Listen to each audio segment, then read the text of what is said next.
안녕하십니까? 잘 지내셨어요? 네. 오늘 말씀 제목은 재물로 친구를 사귀라입니다. 말씀은 누가복음 16장 1절에서 31절이고 요절은 16장 9절입니다. 요절을 한번 더 읽겠습니다. 16장 9절 시작. 내가 너희에게 말하노니 우리의 재물로 친구를 사귀라. 그리하면 그 재물이 없어질 때에 그들이 너희를 영주할 처소로 영접하리라. 기도하겠습니다.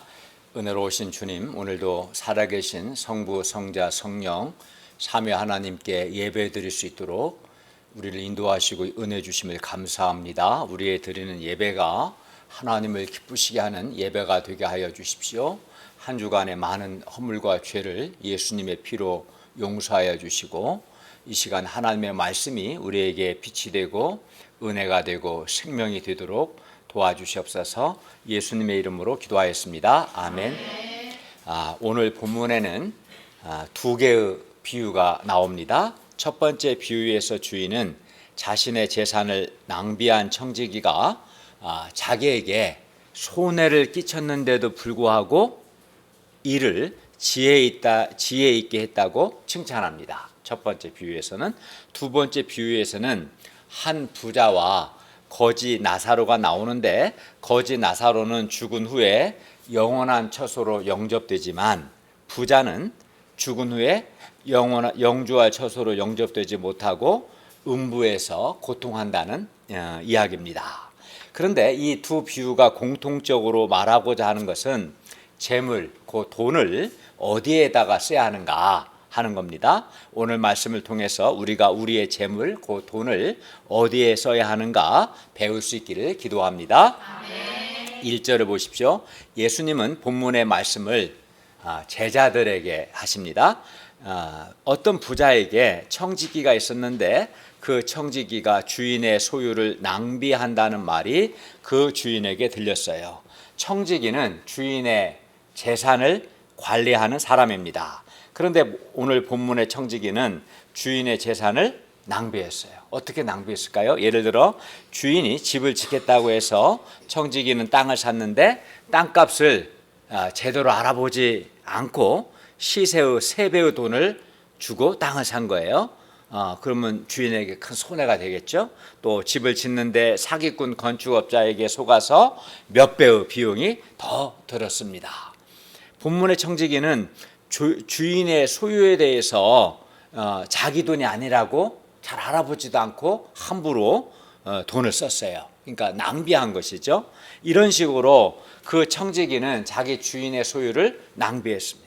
그래서 주인은 더 이상 그 청지기를 쓸 수가 없어서 그를 불러다가 최후 통첩을 합니다. 2절을 볼까요? 내가 네게 대하여 들은 이 말이 어찌 됨이냐? 네가 보던 일을 세마라. 청지기 직무를 계속하지 못하리라. 여기서 세마라는 말은 지금까지 본 청지기 직무를 정리하라는 뜻입니다. 그리고 청지기 직무를 계속하지 못하리라는 말은 그 청지기를 정리하고 시키겠다는 말입니다. 그 말을 듣자 청지기는 어떻게 했어요? 너 이제 그만두라고, 청지기 직무를. 이 말을 듣자 청지기는 가슴이 철렁 내려앉았고 이제 어떻게 살지? 뭐하고 먹고 살지? 살 길이 막막했습니다. 그 청지기는 모아둔 재산도 없었고 그렇다고 무슨 기술이나 자격증이 있는 것도 아니었습니다. 바람을 제 1단계로. 그는 혼자 힘으로 살아갈 능력이 없었습니다. 그는 혼자 중얼거립니다. 3절을 다 같이 읽겠습니다. 시작. 청지기가 속으로 이르되 주인이 내 직분을 빼앗으니 내가 무엇을 할까? 땅을 파자니 힘이 없고 빌어 먹자니 부끄럽구나. 그는 고민이 이만저만이 아니었습니다. 그러다 결국 한 가지 묘안이 떠올랐어요. 4절을 보십시오. 내가 할 일을 알았도다. 이렇게 하면 이 청지기 직분을 빼앗긴 후에 사람들이 나를 자기 집으로 영접하리라. 그가 청지기 직분을 빼앗기면 그동안 청지기였기 때문에 누렸던 높은 연봉과 여러 가지 복지 혜택을 포함해서 모든 혜택들이 다 없어집니다. 그리고 그는 오라는 데도 없고 갈 데도 없게 됩니다. 그러나 그가 할 일을 알았습니다. 그것은 그가 이 청지기 직분을 빼앗긴 후에 자기를 영접해 줄 사람들을 친구로 얻는 것이었어요. 그는 직분을 빼앗긴 후에 자기를 영접해 줄 사람들을 친구로 얻음으로써 직분을 빼앗긴 후를 대비하고자 했습니다. 그래서 그는 주인에게 빚진 사람들을 일일이 불렀고 먼저 온 사람에게 묻습니다. 5, 6절을 볼까요? 당신이 내 주인에게 빚을 얼마 졌어요? 그가 기름 100마리인데요. 하니 청지기는 여기 당신 차용 증서를 가지고 빨리 앉아서 50이라고 쓰세요 라고 말했습니다. 그러니까 50%를 깎아준 거예요. 7절을 보십시오. 또 다른 사람에게 당신은 얼마나 빚졌습니까? 물으니까 그는 밀 100석인데요 라고 말했고, 그 청지기는 여기 당신 증서를 가지고 80이라고 쓰라고 했습니다. 20%를 깎아준 거죠. 이렇게 해서 그 청지기는 이렇게 빚을 깎아주면 빚진 자들이, 채무자들이 좋아하겠어요, 안 좋아하겠어요? 좋아하겠죠. 굉장히 감사하죠. 우리 김병근 목자가 신한은행에 3억 대출 받았는데 은행원이 여기다 1억으로 바꿔 쓰라고 하면 기분이 어떻겠어요? 엄청 좋죠, 그죠? 2억을 번 거잖아요. 그죠? 이렇게 해서 이렇게 하니까 그 청지기는 빚진 자들, 채무자들의 마음을 얻었어요. 그렇지 않겠어요? 내가 직분을 빼앗긴 후에 사람들이 나를 자기 집으로 영접하라. 이렇게 내가 채무자들의 빚을 깎아줬기 때문에 이들이 내가 청지기 직분을 빼앗긴 후에 나한테 잘해줄 거다라는 기대를 한 겁니다. 그들이 자기에게 이제 일자리를 줄 것을 기대했어요. 그런데 그는 그렇게 함으로써 주인에게 많은 손해를 또 끼쳤어요. 그가 빚을 깎아준 만큼 그만큼 주인에게는 손해가 된 거죠. 그래서 상식적으로 생각하면 주인은 그 청지기에게 화를 더 내야 했어요. 이놈! 네가 내 재산을 낭비해서 내가 청지기 직무를 그만두게 하려는 것인데 내 재산을 또 낭비해? 이런 놈은 당장에 이 사문서 유출죄에다가 횡령죄로 감방에 쳐넣어야 해 라고 아주 심하게 책망해야 마땅했어. 그죠? 왜냐하면 주인의 재산을 낭비해서 청지기 직무를 그만두게 하려고 했던 건데 사문서를 유주해다가 또 이렇게 손해를 끼쳤으니 가만두면 안 되죠. 그런데 놀랍게도 그 주인은 그 옳지 않은 청지기가, 옳지 않죠, 이 사람은 옳지 않은 청지기가 일을 지혜 있게 했다고 도리어 칭찬했어요. 옳지 않은 것은 분명하지만 일 자체는 아주 자기한테 지혜롭게 했다. 8절 상반절 보십시오. 주인이 이 옳지 않은 청지기가 일을 지혜 있게 했다고 했으므로 칭찬하였으니, 주인은 그 청지기의 옳지 않음을 칭찬한 것이 아닙니다. 그 청지기 옳지 않았죠. 어떤 점에서 주인의 재산을 낭비한 것도 옳지 않고 주인의 채무자들에게 빚을 깎아준 것도 옳지 않은 거죠. 그래서 옳지 않음을 칭찬한 것이 아니라 그 청지기가 일을 지혜 있게 한 것을 칭찬한 겁니다. 그러면 이 옳지 않은 청지기가 어떤 점에서 일을 지혜 있게 한 것입니까? 이 청지기는 자기 직분을 빼앗긴 후를 대비해서 비록 주인의 재물이긴 하지만 그를 영접해 줄 사람들을 얻기 위해서 재물을 썼는데 이것 자체는 일을 지혜 있게 한 것이었습니다. 그러니까 곧 청지기 직무를 빼앗기는데 기술도 없고 힘도 없고 아무 대책도 없는데 그냥 가만히 있으면 어리석은 거잖아요. 청지기 직무를 빼앗기는 건 기정사실이고 그는 기술도 없고 재주도 없으니까 청지기 직무를 빼앗긴 후를 대비했다는 거예요. 대비한 것 자체는 참 지혜롭게 했다, 이렇게 말한 거죠.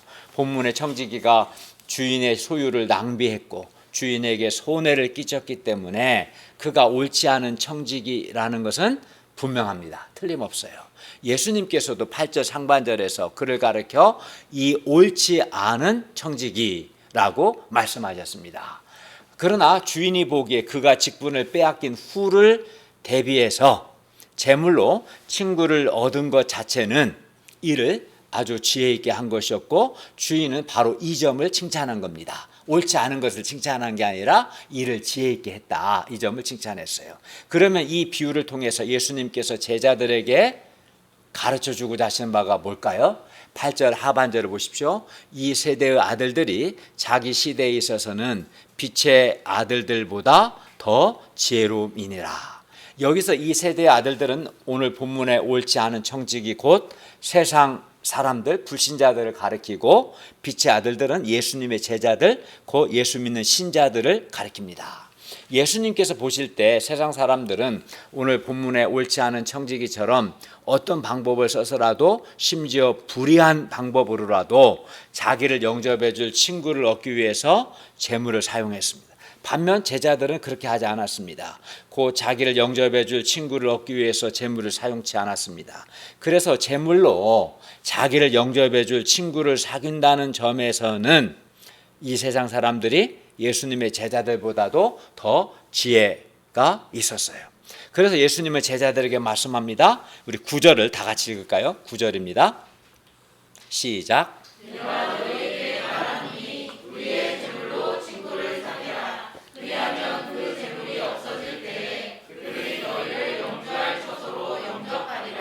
예수님은 불의의 재물로 친구를 사귀라 말씀합니다.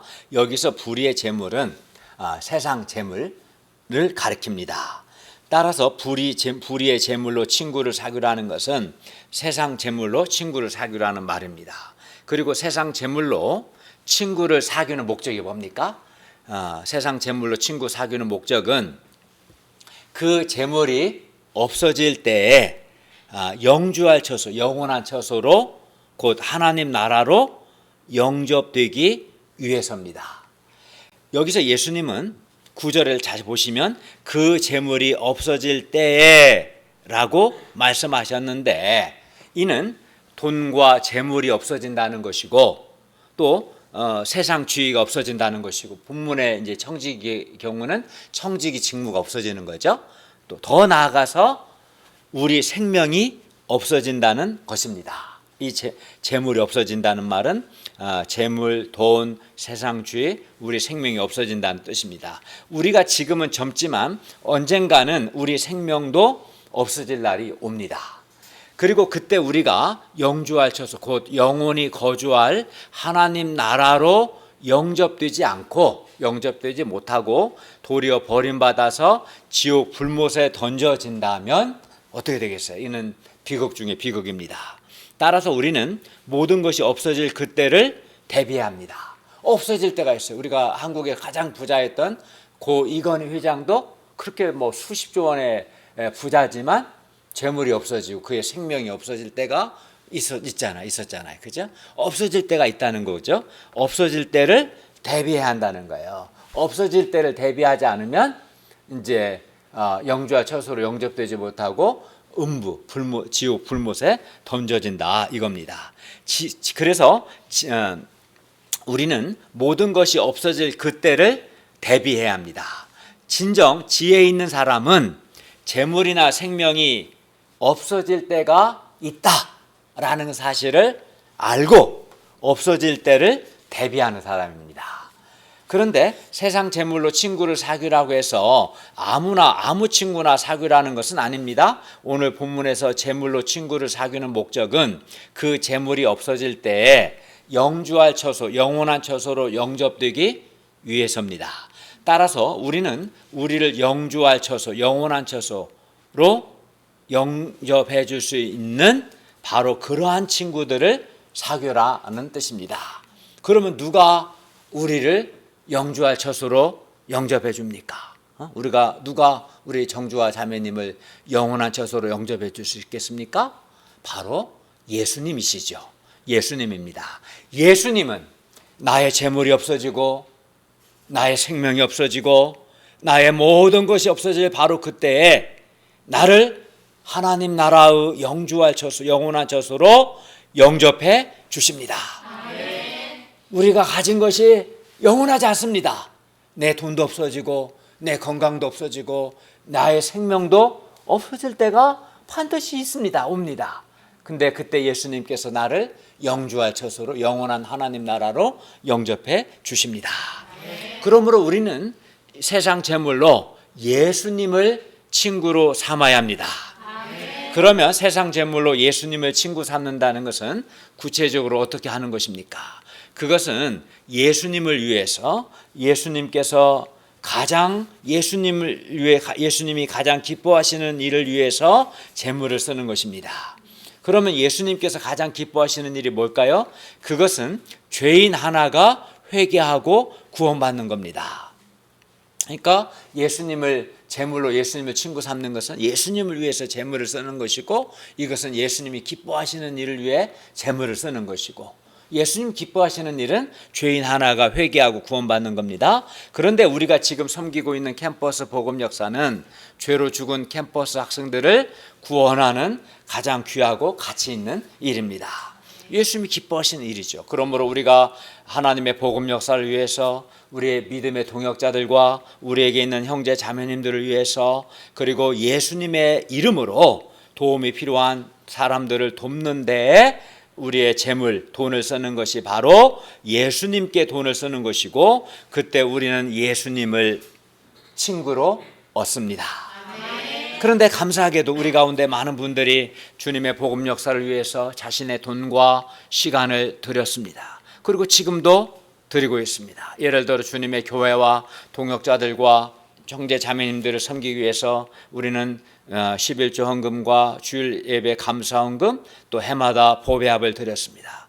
그리고 그것으로 하나님의 말씀 역사를 지원하고, 현재 우리가 사용하고 있는 이 교회 건물도 구입했고, 또 선교사님들을 섬길 수 있었고, 또 구제도 할 수 있었습니다. 그리고 우리는 이 모든 것을 억지로 또는 인색함으로 하지 않고 기쁨과 감사로 풍성하게 했습니다. 왜요? 왜냐하면 우리가 주님의 구원의 은혜에 감사했고, 또 주님을 사랑했기 때문입니다. 정말 구원의 은혜를 감사하고 정말 주님을 사랑하면 주님을 위해서 재물, 돈을 쓰는 것이 전혀 아깝지 않습니다. 자기 부모는 자녀를 사랑합니다. 그럼 사랑하는 자녀를 위해 돈 쓰는 게 아깝지 않은 거예요. 주님께서 내게 주신 구원의 은혜를 생각하니까 너무나 감사하고, 주님을 사랑하기 때문에 주님을 위해 돈을 쓰는 것이 아깝지 않습니다. 게다가 주님을 위해서 재물, 곧 돈을 쓰는 것은 재물을 포함하여 나의 모든 것이 없어질 때 나를 하나님 나라의 영원한 처소로 영접해 주실 예수님을 친구로 얻는 것입니다. 우리는 얼마 전에는 코로나19로 경제적인 어려움을 겪고 있는 우리 선교사님들을 위해서 구제 헌금을 드렸습니다. 그리고 우리가 이렇게 주님의 교회와 복음 역사와 동역자들과 양들과 선교사님들을 위해서 우리의 재물, 돈을 쓰는 것이 곧 예수님을 위해 재물과 돈을 쓰는 것이고, 이것은 결국 예수님을 친구로 얻는 것입니다. 이 외에도 우리가 예수님의 이름으로 도움이 필요한 가난한 사람들, 병든 자들, 사회적 경제적 약자들을 위해서 돈을 쓰는 것 역시 예수님께 돈을 쓰는 겁니다. 왜냐하면 예수님께서는 우리가 그들을 돕기를 원하시니까요. 그리고 그렇게 할 때 우리는 예수님을 친구로 얻게 됩니다. 그리고 예수님은 우리를 장차 영원한 처소로 영접해 주십니다. 10절에서 12절을 다 같이 읽겠습니다. 시작.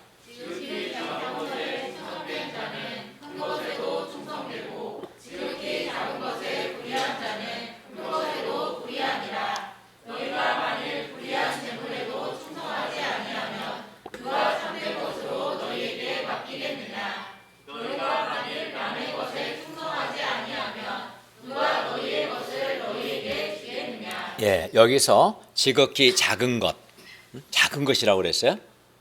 이 세상 재물을 가리키는 표현인데, 영원한 하나님 나라에 비하면 세상 재물, 돈은, 사람들은 돈을 지극히 큰 것으로 생각하는데 예수님은 지극히 작은 것이다. 불의한 재물, 남의 것, 자기 돈을 내 것이라고 생각하는데 예수님은 남의 것이다. 왜? 하나님께서 잠깐 맡기신 거다. 하나님이 가져가면 줘야 돼요. 내가 죽으면 돈도 못 가져가는 거잖아요. 그죠? 그러니까 다 이 지극히 작은 거, 불의한 재물, 남의 것은 세상 재물, 돈을 가리키는 표현이에요. 근데 주님은 돈을 가리켜 지극히 작은 것이다, 불의한 재물이다, 남의 것이라고 말씀하는 거예요. 우리가 그렇게 생각해야 돼요. 하나님 나라, 영생, 이게 큰 것이지 돈은 지극히 작은 것이고 내 것인 같지만 주님이 나에게 맡기신 거다, 남의 것이다 라고 생각해야 하고요. 또 큰 것, 참된 것, 너희의 것은 하나님 나라, 하늘의 보화를 가리킵니다. 그리고 불의한 재물에 충성한다는 것은 자기를 영원한 처소로 영접해 줄 친구를 얻기 위해서 세상 재물을 쓰는 것을 가리킵니다. 세상 재물도 제대로 쓸 줄 모르는 사람에게 어찌 참된 것, 곧 하나님 나라, 하늘 보화가 맡겨지겠습니까? 그러므로 우리가 세상 재물을 예수님을 친구 삼는데 쓸 수 있기를 기도합니다. 13절을 다 같이 읽겠습니다. 13절 시작.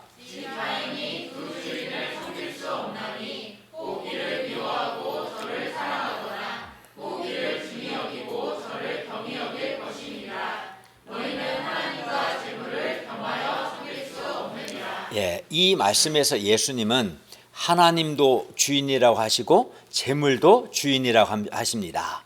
여기서 재물이라는 헬라어 단어가 맘모나스예요. 여기서 이제 맘몬이라는 단어가 나왔는데, 우리가 하나님을 주인이라고 하는 것은 이해할 수 있는데 재물, 그 돈을 주인이라고 말하는 것은 좀 이해하기 어렵습니다. 그러나 예수님은 본문에서 하나님도 주인이라고 말씀하시고 재물도 주인이라고 하셨는데, 재물 즉 돈이 사람을 구원하고 돈이 사람을 행복하게 할 것이다 라는 생각, 또 돈이 있으면 뭐든 할 수 있을 것이다 라고 사람들 생각하잖아요. 바로 이러한 생각이 재물 즉 돈을 주인으로 섬기는 거예요. 돈이 있어야 한다. 돈이 우리를 행복하게 해줄 수 있고, 돈이 우리에게 하고 싶은 걸 다 하게 해준다. 돈이 그게 중요하죠. 그래서 이러한 생각이 바로 재물, 돈을 주인으로 섬기는 것이다 라고 주님 말씀하는 겁니다. 그리고 이렇게 돈을 주인으로 섬기는, 이런 생각하는 사람이 바로 돈을 주인으로 섬기는 것이고, 이러한 사람은 하나님을 섬기는 것보다 돈 버는 것을, 왜냐하면 돈이 중요하니까 돈 버는 것을 더 중요하게 생각합니다. 그리하여 하나님을 섬기기 위해서는 마음과 시간과 힘을 쏟아붓지 않는 사람이 돈 벌기 위해서는 마음과 시간과 힘을 쏟아붓는 것을 봅니다. 아침부터 새벽부터 밤늦게까지 하나님을 가볍게 여기고 돈을 중히 여기는 것이죠. 그렇기 때문에 하나님과 재물, 돈을 겸하여 동시에 섬기는 것은 불가능합니다. 그리하여 돈을 섬기는 사람은 돈 벌기 위해서 하나님과의 관계를 소홀히 합니다. 가볍게 여기는 것이죠. 경히 여깁니다. 돈을 주인으로 섬기는 사람은 돈이 아까워서 하나님께 마땅히 드려야 할 헌금도 잘 드리지 않습니다. 뿐만 아니라 어떤 사람은 돈 버는 것 때문에 주일 예배도 절대적으로 드리지 않고 가끔 빠지기도 합니다. 돈 많이 버는 일이라면 기꺼이 그렇게 예배가 중요하지 않습니다. 이 사람은 돈이 중요한 것이고, 돈을 중요하게 여기는 것이고, 돈을 주인으로 섬기는 것이겠죠. 예. 이런 사람은 하나님은 경히 가볍게 여기고 돈은 중히 여깁니다. 이런 사람은 하나님을 주인으로 섬기는 것이 아니라 돈을 주인으로 섬기고 있는 것입니다. 이 사람의 주인은 하나님이 아니라, 아무리 그가 교회를 다닐지라도 실제적으로 이 사람의 주인은 하나님이 아닙니다. 돈입니다. 돈이 이 사람의 주인입니다. 이것을 보면 사람이 하나님을 주인으로 섬기든지 재물, 돈을 주인으로 섬기든지 둘 중 하나밖에 못함을 알 수 있습니다. 하나밖에 할 수 없습니다. 그래야 재물을 어떻게 사용할 것인가 하는 문제는 결국 하나님을 내가 주인으로 섬길 것인가 또는 재물을 주인으로 섬길 것인가 하는 신앙의 문제라는 것을 알 수 있습니다. 그리고 사람이 하나님이 아닌 재물을 섬기면 문제는 당장은 좋을 것 같지만 나의 재물이 없어지고 나의 생명이 없어지고 나의 모든 것이 언젠가 없어지겠죠. 근데 바로 그때 영주할 처소 곧 하나님 나라로 영접되지 못하고 지옥 불못에 던져지기 때문에 정말 비참하게 됩니다. 살았을 때는 별로 못 느끼죠. 재물을 주인으로 섬기는 거. 근데 언젠가는 재물도 없어지고 내 생명도 없어지고 나의 모든 거 없어질 때가 있겠어 없겠어? 있겠죠. 그때 재물을 주인으로 섬긴 사람은 영주할 처소요, 영원한 하나님 나라로 영접되지 못하고 지옥 불못에 던져지기 때문에 비참합니다. 다음에 나오는 부자와 나사로의 비유가 이것을 잘 말해줍니다. 여러분 생각해 보세요. 지금은 돈만 있으면 뭐든지 할 수 있을 것 같고 그리하여 돈이 마치 하나님처럼 보일 겁니다. 그러나 반드시 재물이 없어질 때가 반드시 옵니다. 재물뿐만 아니죠. 우리 생명도 없어질 때가 옵니다. 지금이야 젊지만 언젠가는 와요. 저는 50대인데 따라하기서 10대, 20대가 없었겠어요? 와요. 60대, 70대는 저희 미래입니다. 그것도 산다면 그 전에 죽을 수도 있는 것이고요. 재물뿐만 생명이 없어질 때가 옵니다. 그리고 그때 하나님이 아닌 재물을 주인으로 섬긴 사람은 영주할 영원한 처소로 영접되지 못해요. 왜 그럴까요? 왜냐하면 재물, 그 돈은 우리를 영주할 처소로 영접해 주지 못하기 때문입니다. 그러니까 돈이 자동차도 사고 아파트도 사고 많은 걸 사게 해줄 수는 있겠죠. 그렇지만 돈이, 재물이 우리를 영주할 처소, 영원한 하나님 나라 처소로 영접해 주지는 못하는 거예요. 그게 돈의 한계예요. 14절을 보십시오. 바리새인들은 돈을 좋아하는 사람들로서 속으로 자신들은 하나님과 재물을 동시에 겸하여 섬길 수 있다고 생각했기 때문에 예수님을 비웃었습니다. 예수님께서 이런 그들에게 말씀합니다. 15절을 보십시오. 너희는 사람 앞에서 스스로 옳다 하는 자들이나 너희 마음을 하나님께서 아시나니 사람 중에 높임을 받는 그것은 하나님 앞에 미움을 받는 것이니라. 바리새인들은 돈을 좋아했고 자신들은 하나님과 재물을 동시에 섬기며 그런 자신들이 옳다고 스스로를 성당화했어요. 예수님은 하나님과 재물을 동시에 섬길 수 없다고 하는데 그들은 그렇게 생각지 않았어요. 자기들은 돈을 좋아했고 우리는 얼마든지 하나님도 섬기고 돈도 동시에 섬길 수 있다 이렇게 생각했던 거죠. 더 나아가 하나님과 돈, 재물을 겸하여 섬기는 자신들이야말로 신앙생활 잘한다고 생각했어요. 바리새인들이. 그리고 세상 사람들 역시 하나님만 섬기는 사람보다는 이 바리새인들과 같이 이렇게 하나님과 재물을 동시에 섬기는 사람을 더 인정해주고 더 높게 평가합니다. 세상 사람들도 돈을 사랑하고 하나님과 재물을 겸하여 섬기는 바리새인들과 같은 사람들에게 더 인정받고 더 높임받습니다. 예나 지금이나 사람들 앞에서는 돈 많은 사람이 최고입니다. 돈 많은 사람이 높임받습니다. 그러나 이렇게 돈을 좋아하고 하나님과 돈을 겸하여 섬기는 사람은 비록 사람들에게는 이렇게 높임받고 인정을 받으나 하나님께는 미움을 받습니다. 왜 그러겠어요? 그의 본질은 돈을 좋아하고 하나님을 주인으로 섬기는 게 아니라 돈을 주인으로 섬기는 자잖아요. 그러니까 하나님이 그를 높게 평가할 수가 없잖아요. 하나님 편에서 보면은 생각해 보세요. 하나님을 주인으로 섬기는 사람을 높게 평가하지 바리새인들과 같이 돈을 주인으로 섬기는 자를 하나님이 기뻐하시겠습니까? 하나님께 미움받겠죠. 예수님은 19절부터 31절에서 하나님을 주인으로 섬기지 않고 재물을 주인으로 섬긴 한 부자가 죽은 후에 얼마나 비참하게 되었는가를 가르쳐 줍니다. 19절을 보십시오. 한 부자가 자색 옷과 고운 베옷을 입고, 이게 당시 자색 옷은 왕이 입는 옷이에요. 그러니까 오늘날 우리식으로 말하면 한 부자가 명품 옷을 입었다 생각하면 딱 맞습니다. 고운 베옷을 입고 날마다 호화 파티를 열었어요. 그 부자는 가진 돈을 좋은 옷 사 입고 좋은 자동차 사고 골프 치고 해외여행 다니는 거 먹고 즐기는 데만 썼지 하나님이나 다른 사람을 위해서는 쓰지 않았어요. 20절에서 23절을 보십시오. 나사로라 이름하는 한 거지가 아마 상처로 인해서 헌대투성이로 부자의 대문 앞에 버려진 채 그 부자의 상에서 떨어지는 것으로 배불리를 하자 심지어 개들이 와서 그 헌대를 핥았습니다. 얼마나 고통스러웠겠어요. 그런데 때가 되어 그 거지가 죽어 천사들에게 받들려 아브라함의 품에 들어가고 부자도 죽어 장사되었습니다. 부자는 음부로 떨어졌어요. 그런데 나사로가 아브라함의 품에 들어갔다는 것은 나사로가 영주할 처소 곧 하나님 나라로 영접되었음을 의미합니다.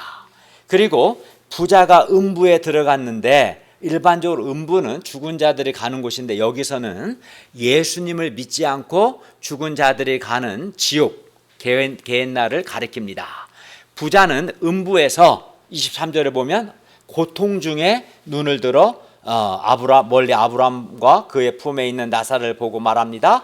24절을 보십시오. 아버지 아브라함이여 나를 긍휼히 여기사 나사로를 보내어 그 손가락 끝에 물을 찍어 내 혀를 서늘하게 하소서.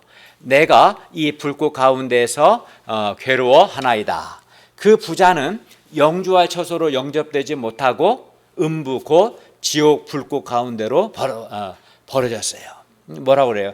이 불꽃 가운데서 괴로워합니다 라고 말하지 않습니까? 그리고 그는 음부에서 물 한 방울 주는 사람 없이 고통 중에 있었습니다. 그런 아브라함은 말합니다. 25, 26절을 보십시오. 야, 너는 살았을 때 좋은 것을 받았고 나사라는 고난을 받았으니 이것을 기억하라. 이제 그는 여기서 위로를 받고 너는 괴로움을 받느니라. 그뿐 아니라 너희와 우리 사이에 큰 구렁텅이가 놓여 있어 여기서 너희에게 건너가고자 하되 갈 수 없고 거기서 우리에게 건너올 수도 없게 하였느니라. 그 부자는 보십시오. 그 부자는 어떻게 됐습니까? 영주할 처소, 영원한 처소, 하나님 나라로 영접됐어요? 영접되지 못했어요? 예? 영접되지 못하고 어디 갔어요? 지옥의 뜨거운 불꽃 가운데로 떨어져서 거기서 심히 괴로워했습니다. 영주할 처소로 영접되지 못한 그 부자의 괴로움이 어떠했을지를 한번 생각해 보십시오. 그 괴로움은 지옥의 괴로움이고 영원한 괴로움이었습니다. 사람이 영주할 처소, 즉 영원한 처소, 영원한 하나님 나라로 영접되지 못하면 심각합니다. 그럼 어디로 가냐면 지옥 불꽃으로 떨어져요. 그것은 괴로운 것이죠. 뜨거운 불로 인한 고통이 있는 것이고 그 고통은 영원한 고통입니다. 그래서 그 부자는 가족들이 걱정되었어요. 27, 28절을 다 같이 한번 읽어볼까요? 시작. 이르되 그러면 아버지여 구하오니 나사로를 내 아버지의 집에 보내소서. 내 형제 다섯이 있으니 그들에게 증언하게 하여 그들로 이 고통하는 곳에 오지 않게 하소서. 그는 자기는 이미 늦었고 그래서 살아있는 자기 가족들만이라도 고통받는 이곳에 오지 않기를 원했어요. 그런데 문제는 자기 가족들이 보통 고집스럽고 완악한 것이 아니라는 겁니다. 그래서 이러한 가족들이 회개하려면 그냥 보통 말로 해서는 안 듣고 자기가 생각할 때 아주 좀 충격이 있어야 한다고 생각했어요. 그래서 이 죽은 나사로가 살아나서 자기 가족들에게 가야만 할 것 같았어요. 가서 이 영주할 처소도 있고 불못, 지옥 불못도 불꽃이 고통하는 곳이 있습니다. 그리고 당신 아버지, 당신 형제는 지금 지옥 불꽃에서 고통합니다. 이 정도는 말해줘야 자기 가족들이 회개할 것 같았어요. 아주 고집스럽고 말 되게 안 듣는다는 것은 자기가 잘 알거든요. 하지만 아브라함의 생각은 달랐습니다. 29절을 보십시오. 그들에게 모세와 선지자들이 있으니 그들에게 들을지니라. 여기서 모세와 선지자들은 구약 성경을 가리키고 듣는다는 것은 말씀을 듣는다는 겁니다. 아브라함은 나사로가 갈 것 없고 그들에게 있는 성경 말씀을 들으면 된다고 말합니다. 그러나 이 부자는 이렇게 말합니다. 30절을 보십시오. 그렇지 아니합니다. 아버지 아브라함이여 만일 죽은 자에게서 그들에게 가는 자가 있으면 회개할 겁니다. 이 말씀을 통해 볼 때 이 부자도 그의 형제들도 회개하지 않았음이 분명합니다. 이 부자는 자기 형제들은 완악해서 어지간해서는 회개하지 않고 죽은 자에게서 그들에게 가는 자가 있어야만 자기 형제들이 회개할 것이라고 말합니다. 그러나 아브라함의 방향 어떻습니까? 31절을 보십시오. 이르되 모세와 선지자들에게 듣지 아니하면 비록 죽은 자 가운데서 살아나는 자가 있을지라도 권함을 받지 아니하리라. 모세와 선지자들에게 듣지 아니하면, 즉 성경에 기록된 것을 믿지 아니하면 비록 죽은 자 가운데서 살아나는 자가 있을지라도 믿지 않는다는 것입니다. 성경의 말씀을 영접하지 않는다면 어떤 기적이 일어난다고 해도 결코 믿지 않는다라고 말합니다. 성경의 말씀을 듣고도 회개하지 않는 자는 죽은 자가 관 뚜껑을 열고 살아나서 영주할 처소 그 하나님 나라와 지옥 고통받는 곳에 대해서 아무리 말해도 결코 믿지 않는다는 것입니다. 그런데 어떤 사람은 천국 보고 왔다, 지옥 갔다 왔다라고 말합니다. 그러나 오늘 말씀에 의하면 죽은 자에게서 그들에게 가는 것, 곧 천국 갔다 왔다, 지옥 갔다 왔다며 간증하는 것은 하나님의 뜻도 아니고 하나님의 방법도 아니라는 것을 우리가 알 수 있습니다. 이러한 자들은 다 거의 다 종교 사기꾼들이라고 생각하면 됩니다. 하나님은 우리에게 기록된 이 성경 말씀을 우리가 이 기록된 성경 말씀을 듣고 믿기를 원하십니다. 그리고 그것이 바른 신앙이고 하나님의 뜻입니다. 따라서 우리는 기적을 보고 회개하는 것이 아니라 어떻게 합니까? 성경 말씀을 듣고 회개해야 합니다. 이 1:1 성경과 주일 예배 말씀을 듣고 회개해야 합니다. 그래야 오늘 본문의 이 어리석은 부자처럼 되지 않아야 합니다. 그러면 부자는 왜 죽어서 음부에서 고통하게 되었을까요? 그가 부자였기 때문입니까? 부자는 지옥 가고 가난한 자는 천국 갑니까? 결코 그렇지는 않습니다. 부자 중에 천국 가는 사람도 있고요, 가난한 자 중에 지옥 가는 사람도 있습니다. 그러면 부자가 왜 영주할 처소 하나님 나라로 영접되지 못하고 음부 곧 지옥으로 버려졌겠습니까? 본문의 부자의 문제가 뭡니까? 첫째, 본문의 부자는 그의 재물과 그의 생명이 없어진다는 것을 생각하지 않았어요. 그래서 그는 자색 옷과 고운 베옷을 입고 날마다 호화로이 즐기는 삶을 살았습니다. 그러나 오늘 말씀을 보면 사람이 죽음으로 끝나지 않고 죽은 후에 영주할 처소도 있고 음부, 지옥도 있음을 알 수 있습니다. 그리고 지옥은 23절, 28절을 보면 고통받는 곳이고요, 24, 25절을 보면 괴로움의 장소입니다. 그러므로 우리는 죽음 후를 생각하고 죽은 후를 대비해야 합니다. 둘째, 부자는 자기 생명이 없어진 후를 대비하지 않았어요. 그 부자는 자기만을 위하여 재물을 썼지 죽은 후에 자기를 영주할 처소로 영접해 줄 수 있는 친구를 얻는 데는 재물을 쓰지 않았습니다. 즉 그는 예수님을 믿지 않았습니다. 그가 예수님을 믿지 않았다는 것은 30절 그가 회개하지 않았다는 것과 그의 물질 생활, 경제 생활을 통해서 알 수 있습니다. 그는 모세와 선지자 그 성경 말씀을 듣고도 회개하지 않았습니다. 그리고 만약 그가 예수님을 믿었다면 그는 기꺼이 예수님께서 기뻐하시는 예수님의 복음 역사와 예수님의 이름으로 사회적, 경제적 약자들을 돕기 위해서 돈을 썼을 겁니다. 그러나 그는 예수님을 믿지 않았고 그 결과 자기만을 위해서 재물을 썼습니다. 이러한 그는 하나님을 주인으로 섬긴 것이 아니라 돈을 주인으로 섬긴 것입니다. 사람이 돈을 어디에다가 쓰는가를 보면 그가 정말 예수님을 믿는가 믿지 않는가 어느 정도 알 수 있습니다. 예수님을 믿는 사람, 정말 예수님을 믿는 참신자는 자기 재물을 예수님을 위해서, 예수님이 기뻐하시는 영혼 구원 역사를 위해서, 주님의 몸된 교회를 위해서, 주님의 동역자들과 형제 자매님들을 섬기기 위해서 자기 재물을 씁니다. 정말 참신자는 그렇게 합니다. 신앙과 물질 생활은 결코 분리되지 않습니다. 정말 하나님을 믿고 예수님을 영접한 사람은 결코 오늘 본문의 부자처럼 돈을 쓰지 않고 자기를 영주할 처소로 영접해 줄 예수님을 위해서, 예수님께서 기뻐하시는 일을 위해서 기꺼이 자기 재물과 돈을 씁니다. 우리는 우리의 생명을 포함해서 우리 가진 모든 것이 언젠가는 없어진다는 것을 알아야 합니다. 그리고 죽음 이후를 대비해야 합니다.